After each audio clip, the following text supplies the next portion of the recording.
Gradually एउटा पोइन्टमा ई सेवातिर पनि लाग्यो त्यसको मतलब त्यो त अगाडिकै भयो अझ अगाडि हैन करियर सुरु गर्न त्यो बेस त्यही थियो जस्तो लाग्छ एक हिसाबले हेर्दाखेरि आइटीमा मलाई यस्तो लाग्छ म पहिला ई सेवा भन्दा अगाडि म ब्याचलर्स पढ्ने क्रममा चाहिँ के गरौँ भनेर मैले अलिअलि सानोतिनो स्टार्टअपहरू गरेको थिएँ तर कफी सप जस्तो खालको स्टार्टअपहरू तर म टेकमै लाग्नुको रिजन चाहिँ मलाई लाग्छ त्यो मेरो ई सेवाको एउटा लाइक ब्याक अफ माइन्ड चाहिँ कता कता यो टेक्नोलोजी भयो भने चाहिँ स्केलेबल खालको स्टार्टअप गर्न मिल्छ क्रस बोर्डरले रोक्दैन यसलाई र यो चाहिँ अटो एक्सपान्सन गराएर लाइक स्टिभ जब्स चाहिँ म एउटा इन्टरनेसनल्ली एउटा रोल मोडल मान्थेँ अनि हामी त भोलि बिलिनियर बन्नुपर्छ भन्ने नै हुन्थ्यो क्या माइन्ड सेट चाहिँ अनि त्यसले गर्दा चाहिँ ठुलो चिज गर्ने ठुलो केमा हुन्छ त भन्दा जहाँ पनि एउटा लेभलमा ग्रोथ भएपछि ब्लकेट देखिन्थ्यो अनि आइटी हेर्दा चाहिँ यसको त ग्रोथमा त लिमिटेसन छैन भन्ने सोच चाहिँ ब्याकअप माइन्ड हुन्थ्यो अनि एउटा ई सेवा चाहिँ एउटा मलाई लाग्छ त्यहाँभित्रको लर्निङ गरेर प्रोसेस लर्न गर्ने चाहिँ एउटा बेस्ट प्लेटफर्म भयो मेरो लागि जसले गर्दा चाहिँ मेरो करियर आइटीतिर धकल्यो नत्र म बिबिए गरेपछि I could have done other business हैन अरू केहीमा पनि लाग्नु राइट हैन त त्यो पनि छ नि हैन हैन जागिर कतिको इम्पोर्टेन्ट छ भन्ने कन्भर्सेसनमा म आउन खोजिरहेको थिएँ कि हैन specially this morning when obviously when you guys were coming this is something that I really wanted to talk to you about as well हैन कि how important is a job in the beginning phases of your career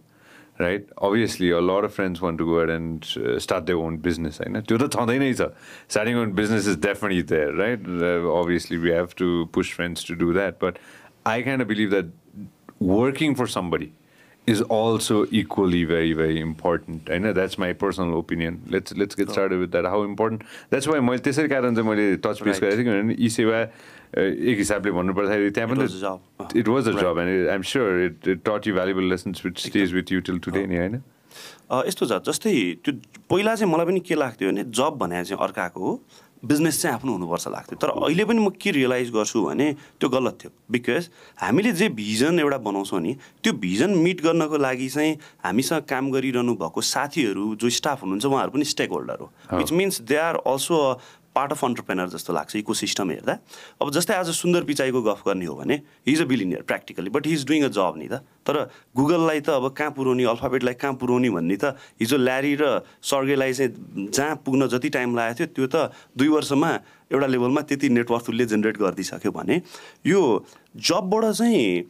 धेरैवटा lesson learn गर्नलाई चाहिँ अरूको इन्भेस्टमेन्टमा practically जस्तै त्यो बेलामा मैले जे गल्ती गरेँ जे गरे पनि मेरो लागि ब्याकअपमा चाहिँ एउटा बोर्ड अफ डिरेक्टर्स थियो एउटा एक्जिक्युटिभ टिम थियो म्यानेजमेन्ट टिम थियो त्यहाँबाट मैले सिक्दै जान पाउँथेँ मैले आफैले सुरु गरेको 25,000 50,000 1 लाख हालेर सुरु गरेको कुनै स्टार्टअपमा चाहिँ मैले मिस्टेक गर्थेँ भने चाहिँ फेरि कस्तो रङ पर्सेप्सन छ मार्केटमा भने बिजनेस गर्यो भने डुबिन्छ है एउटा कन्टेक्स्ट अर्को चाहिँ पार्टनर नबनाए भन्ने छ झन् नेपालीमा त हैन अनि त्यसले चाहिँ अलिकति गाह्रो पार्थ्यो तर business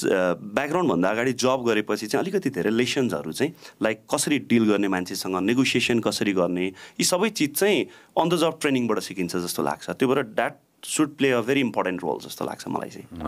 very well put very well Thank you very much for watching us on YouTube. Make sure that you also listen to us on Spotify.